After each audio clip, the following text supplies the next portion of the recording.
Hi, I'm Eliza Blake, and I got fired from the company I helped build by my own parents. What they didn't know, I held the patent that kept the entire business alive. The email hit my inbox at 7:42 a.m. on a Thursday. Subject line: Meeting, 9 a.m. sharp. No body text, no emojis, just cold punctuation and colder intention.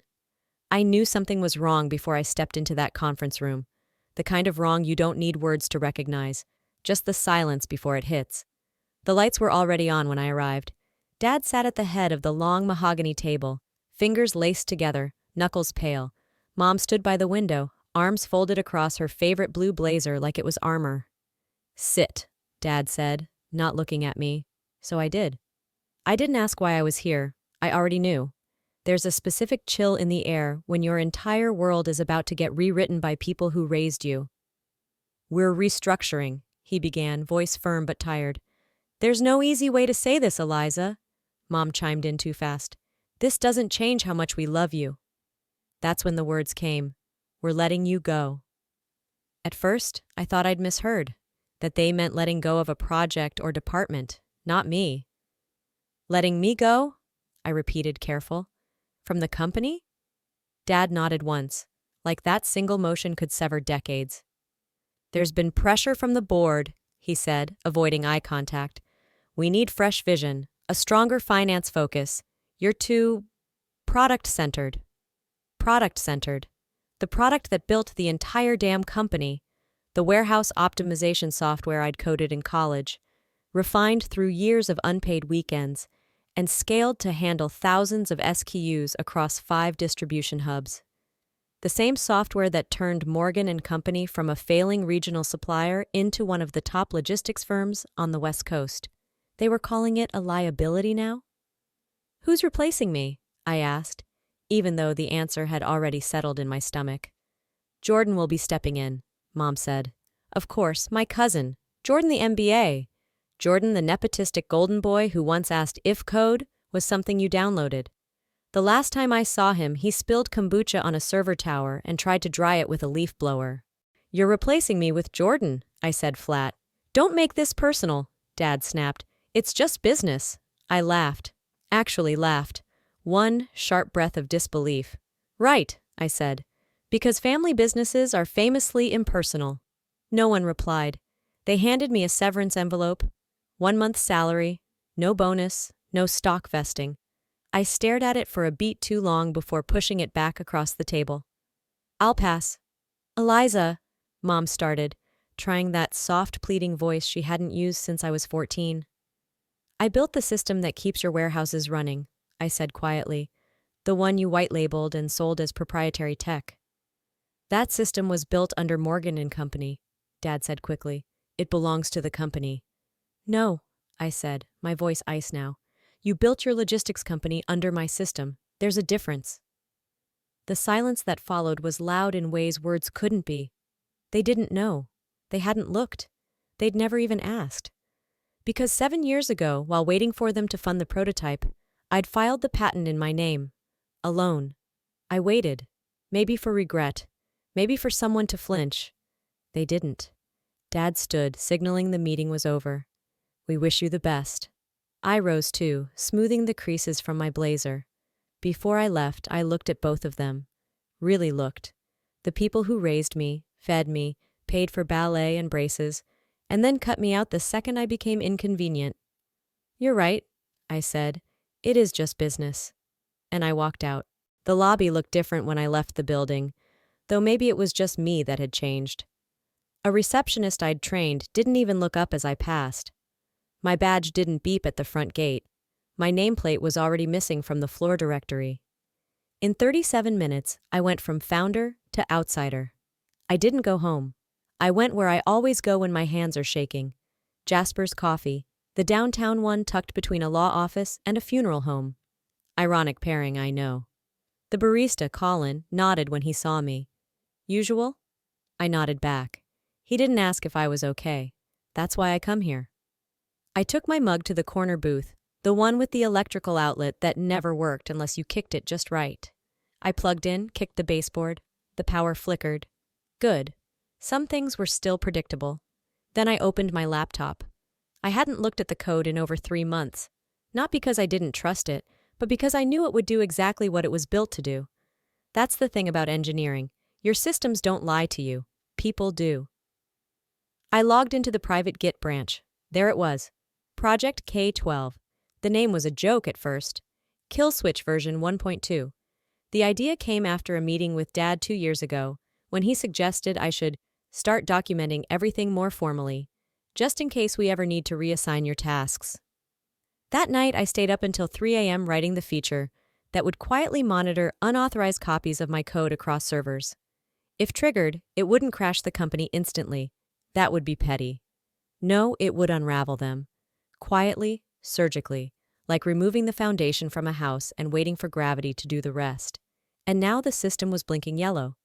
Unauthorized duplication detected. Instance copied to Jordan MBA dev/server sync. Timer active, 240 hours until access suspension. They didn't even change the placeholder directory name. Jordan was too arrogant to think I'd ever check. Too sure I was gone for good. I sat back, staring at the warning. I didn't smile. This wasn't revenge. This was insurance. A boundary written in Python. My phone buzzed. Not a text. A call. Chloe, from legal. I hadn't talked to her since I left. She was one of the few people in that company who actually saw me, not just as Alan's daughter or Carol's tech girl, but as a real contributor. I answered. Eliza. Her voice was sharp. Are you seeing this? I'm looking at it right now. They cloned your stack. I know. She exhaled hard. I thought they'd stall for a few weeks. I didn't think they'd go nuclear on day 1. They're desperate, I said. They know Jordan can't build a calculator, let alone deploy a live optimization grid. A pause. Do you want to proceed? I looked out the window. Downtown shimmered under early light, a city pretending it didn't just watch someone get erased. Yes, I said. Proceed. By evening, the kill switch timer had counted down another 10 hours. The cloned software was still live, which meant they were using it in production. I imagined Jordan in my old office, probably bragging about optimizing legacy tech, without realizing he'd just activated a built-in ghost. It wasn't personal, they said. But cloning my work was theft, and theft has consequences. I made a secure call to a second lawyer, Janine, the one I'd kept on retainer ever since the first board meeting that went sideways. She answered immediately. They pulled the trigger, I said. Her voice was calm but firm. You need to document every move from here. Screenshot everything. Date, time, server, access paths. I already started, I said, and I've pulled the logs from my Git key. Good girl. Normally I hate being called that. But from Janine it wasn't condescension. It was code for, you're in control now. That night, I didn't sleep. I sat in my apartment surrounded by plants I forgot to water, and takeout containers I didn't remember ordering. Every now and then, I'd glance at the countdown. 200 hours, 8 days. That's how long they had before the system started pulling its roots from their infrastructure, calmly, politely, and without a trace of malice. Just math, just logic, just justice. But still, part of me hoped I was wrong, that someone would call, that Dad would text, that Mom would ask to meet for lunch and admit they panicked, but no one called, not even to lie. Instead, I got a message from an unknown number. You think you're the only one who understands this system? You're not special. It was Jordan. I knew the syntax. Arrogant, generic, just like his code. I didn't reply. I just flagged it, logged the time, saved the screenshot. Then I poured myself a glass of wine and got back to work. 3 days later, I walked into a former client's boardroom. They'd reached out the second they heard I left Morgan & Company, not because they felt bad, but because they were worried. Their logistics platform was built on the system I wrote. And when the person who built the engine walks out, you check the brakes. Their COO, a wiry woman named Denise, met me with a handshake and a raised brow. We heard rumors, she said. They're true. Is it fixable? Only if I'm part of it. And if not? I slid a folder across the table. Inside were 3 pages, a licensing proposal, a server migration roadmap, and a quiet clause about preferred partners. If Morgan & Company lost the rights to my software, these guys would get first dibs. She whistled. You really thought this through. I had time. Denise leaned back. Let me ask you something off the record. Why didn't you blow it up the second they fired you? I didn't even blink. Because I'm not here to destroy anything. I'm here to remind people what happens when they treat builders like afterthoughts. 12 years ago, my parents bought a second home, a vacation cabin on the outskirts of Lake Arrowhead. Back then, it was a crumbling fixer-upper with stained carpets and shutters hanging like broken ribs. My dad called it our little project. What he meant was, my project. I spent entire summers helping renovate it, stripping floors, sanding walls, learning plumbing on YouTube because my dad said professionals were a waste of money when we have smart kids. It became a routine. I'd drive up on Friday nights after working full-time hours at the company, spend weekends breaking drywall, then drive back before Monday morning stand-ups. I didn't get paid. I got thank yous that sounded like delegation. You're so good with your hands, Mom once said as I patched the roof. Dad added, bet Jordan wouldn't know which side of a hammer to hold. We all laughed then. I didn't know it was a prelude. This house, my house in every real way, was supposed to be for the family. But we both knew what that really meant. It was supposed to be for Jordan. And I never questioned it until last weekend, when I found out they had transferred the deed to his name.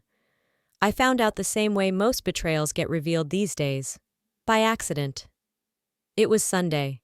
I'd been scrolling through real estate records while researching server hosting jurisdictions. Boring, tedious, necessary stuff. One window led to another. And then, there it was. The address of the lake house. Under owner of record. Jordan Allen Blake. Transferred 6 months ago. No one told me. No discussion. No, we're thinking of giving Jordan more responsibility. Not even a fake family vote. Just a quiet, cold asset reassignment, wrapped in legal ink. I stared at the screen for a full minute, mouse hovering over the refresh button, like somehow the page might change if I clicked again, like it would tell me this was some clerical error. Or maybe a loan, or maybe even a test. But it wasn't a mistake. It was the next move in a long game they never told me we were playing. That night, I drove up to the cabin. Not out of anger, not yet. I wanted to see it one last time, not as theirs, not as a monument to erasure, but as the place where I buried my 20s under pine needles and plaster dust. The driveway was full, 2 unfamiliar SUVs, 1 Tesla with a vanity plate. Embawan.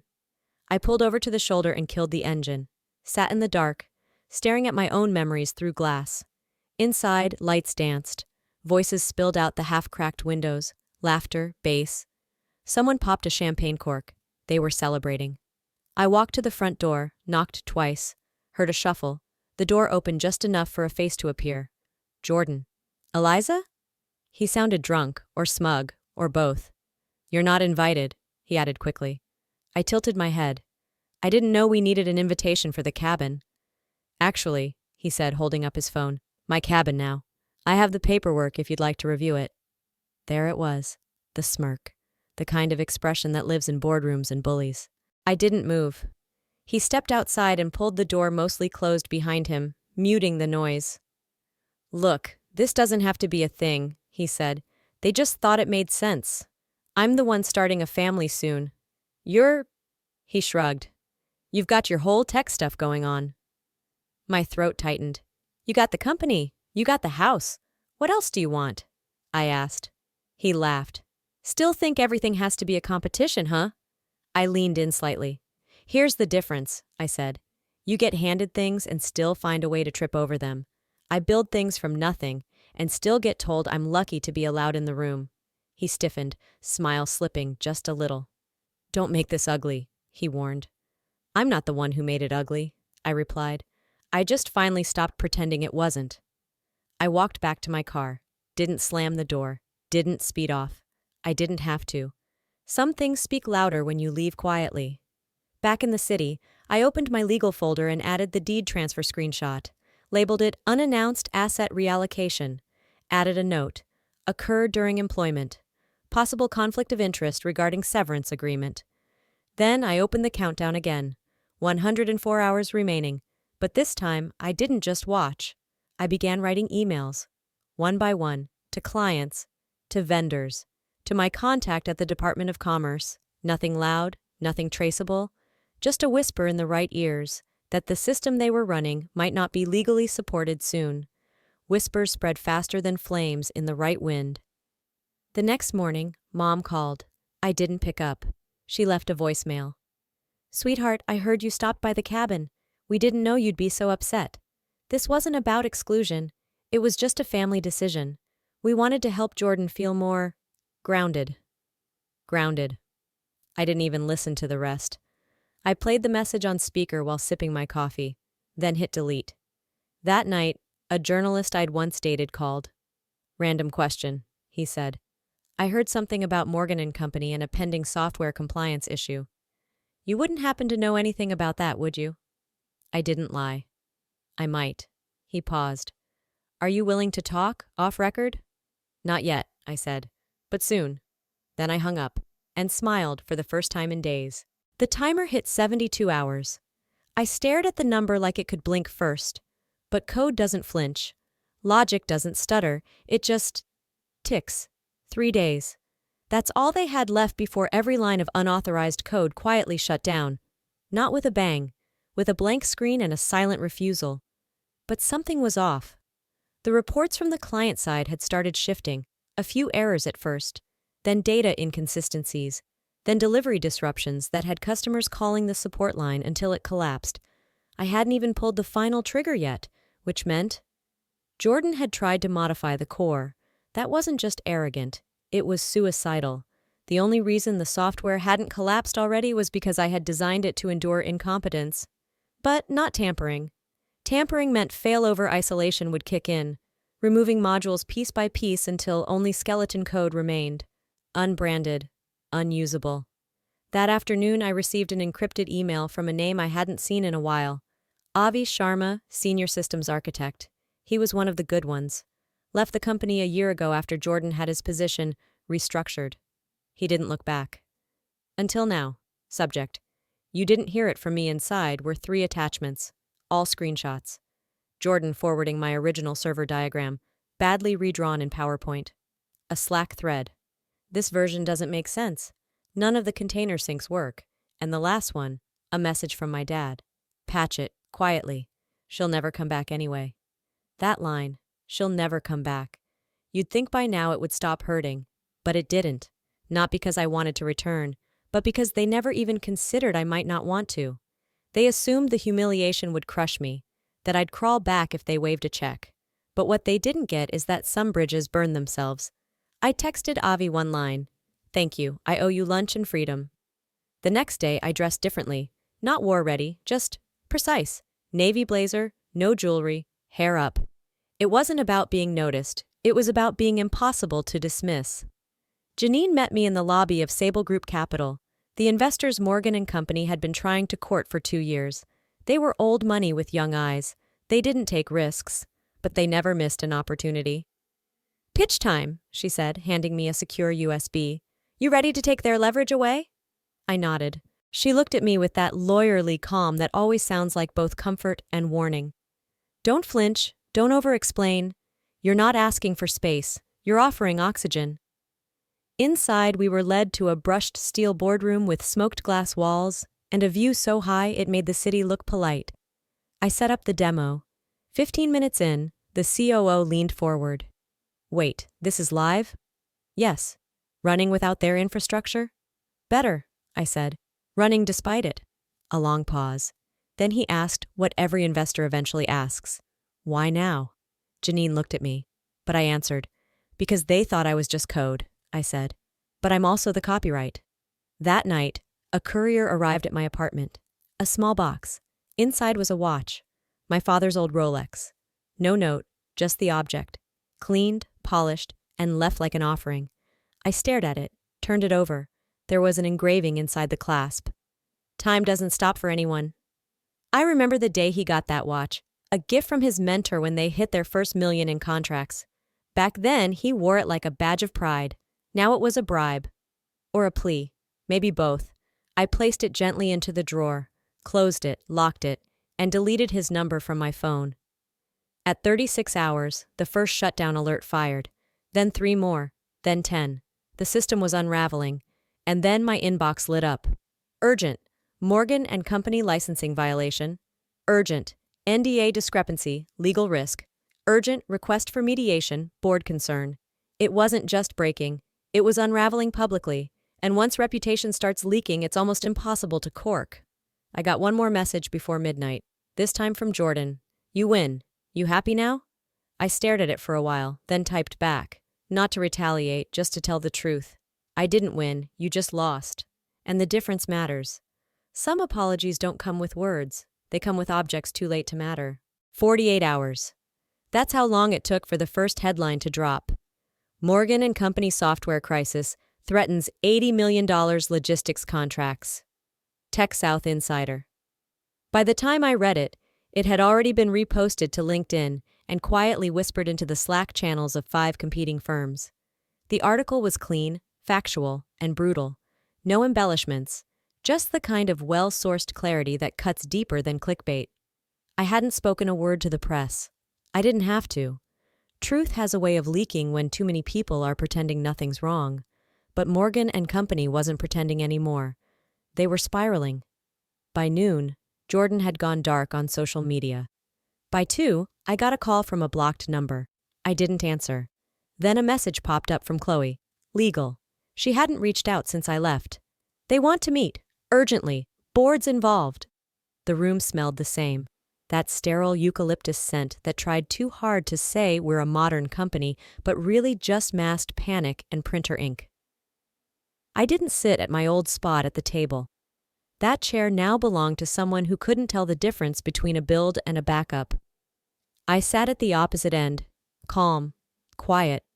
They were already there, my parents, Jordan, 2 board members I recognized from the diversity panel they never funded.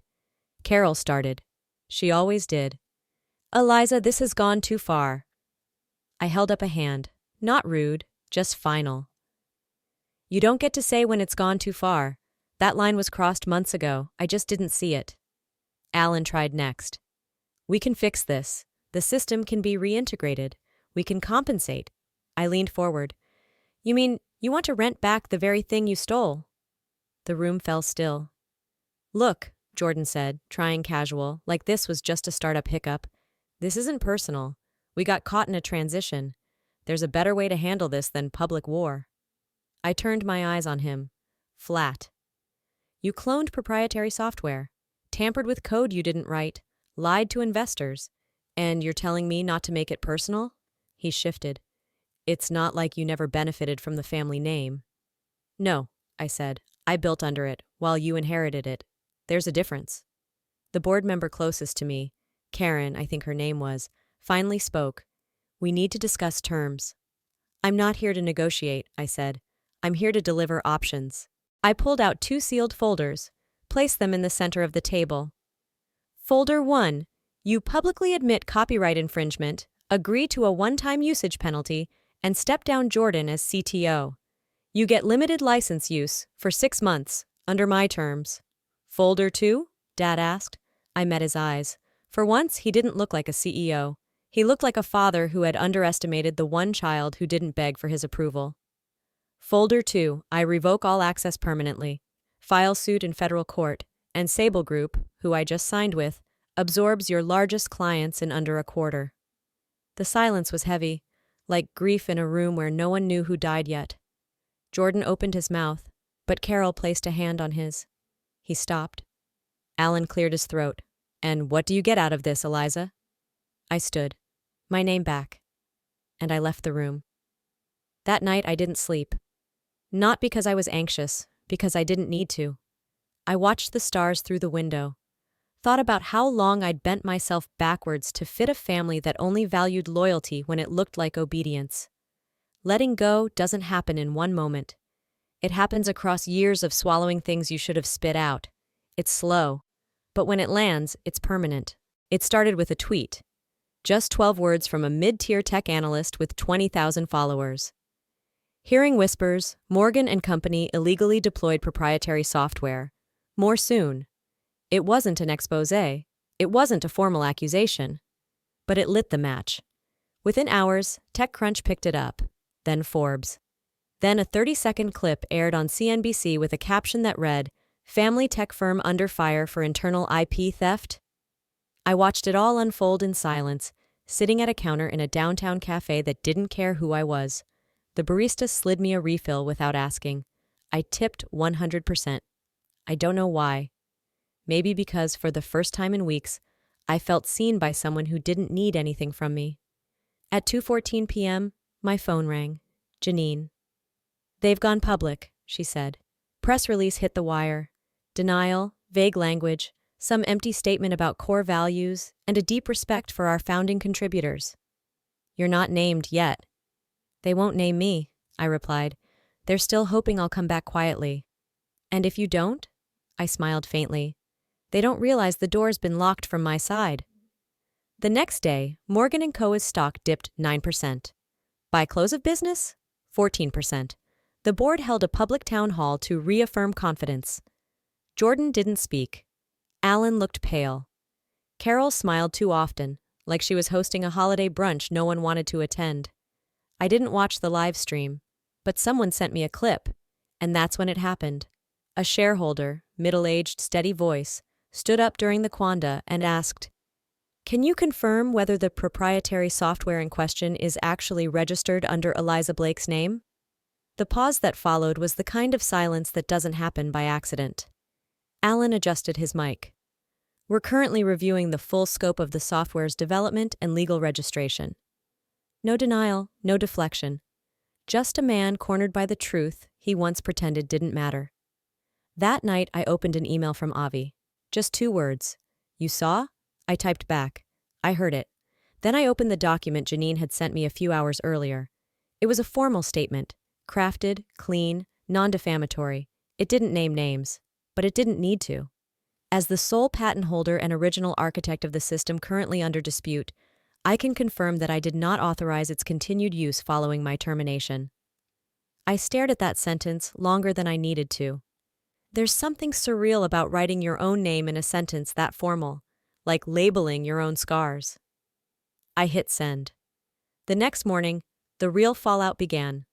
4 of Morgan & Co.'s clients issued public notices suspending partnerships until the legal issue was resolved. 2 industry watchdogs launched investigations. One of the company's lead engineers, Tina, someone I had mentored, posted a cryptic update to her LinkedIn. "Building something that matters is hard. Watching people misuse it is harder." It went viral. By noon, reporters were outside the building. By 3 p.m., the board issued a statement confirming Jordan's resignation, effective immediately. And by evening, my name started trending, not just in tech circles, but on platforms I'd never even used. She built it. Someone uploaded a side-by-side of my original whiteboard notes from 5 years ago next to the final product, highlighting how little had changed. They added the caption, "They took the system, she kept the soul." At first, I felt exposed. Then I felt weightless, not vindicated, just unburdened. But that peace didn't last long. At 6:11 p.m., I got a knock on my apartment door. I opened it expecting Janine. Instead, it was Carol. No entourage, no umbrella. Just her, in a coat that looked too stiff for comfort and a purse she clutched like armor. "Eliza," she said, voice tight. "Can we talk?" I stepped aside. Not because I was ready, but because I was curious. She stood in the center of my living room, looking smaller than I remembered. She didn't sit, neither did I. "I know you think we've handled this horribly." "I don't think," I said. "I know." She nodded slow. "Fair." We stood there in that pause, 2 women who once shared DNA, holidays, and silence. "I didn't come to fix anything," she said. "I came because I watched the clip today, the board quanda, and for the first time, I realized you were never going to come home." My voice didn't shake when I replied. "I spent a decade trying to make a home inside something that never saw me as more than a tool. I'm not angry you didn't build it for me. I'm just done trying to decorate the space you gave me." She closed her eyes for a second. When she opened them, they were wet but not broken. "You were always the strongest of us." I looked at her. "No, I was the quietest. That's not the same." She nodded again, stepped forward, placed something on the coffee table, a photo. Us, in the cabin. Me covered in paint. Her holding coffee. We weren't smiling at the camera. We were laughing at something just out of frame. "I kept this," she said, "even when the rest of them didn't." Then she left. I didn't cry, but I didn't throw the photo away either. I just left it there. Not forgiveness, not closure, just proof that I'd been real, even when they acted like I wasn't. 6 weeks later, I walked into a different kind of boardroom.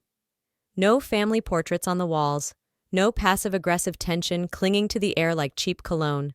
Just glass, light, and quiet anticipation. At the head of the table, my seat. Not gifted, not inherited, chosen, earned.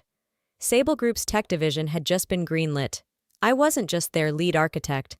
I was co-founder. And this time, my name wasn't at the bottom of the document.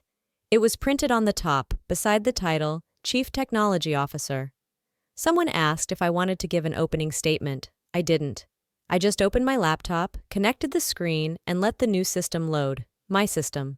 Sleeker, smarter, designed with freedom instead of fear. No one clapped. They just nodded. The kind of nod you give when you know something's solid. Real. After the meeting, I took the elevator alone. No voice in my head second-guessing if I belonged. Outside, a breeze caught the hem of my coat as I stepped into the sun. A notification pinged. One new voicemail. From my father. I didn't listen. I deleted it. Not out of bitterness.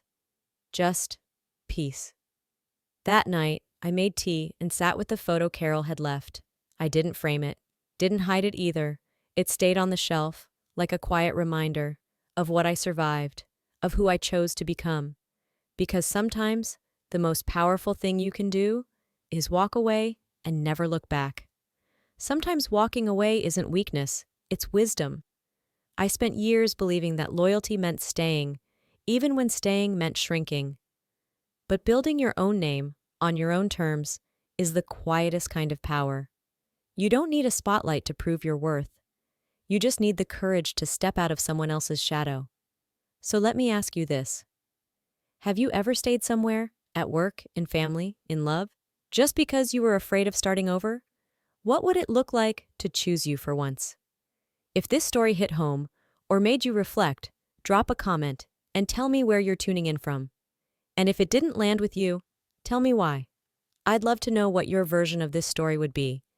If you felt something watching this, hit that subscribe button. I've got more stories coming, some messy, some healing, all real.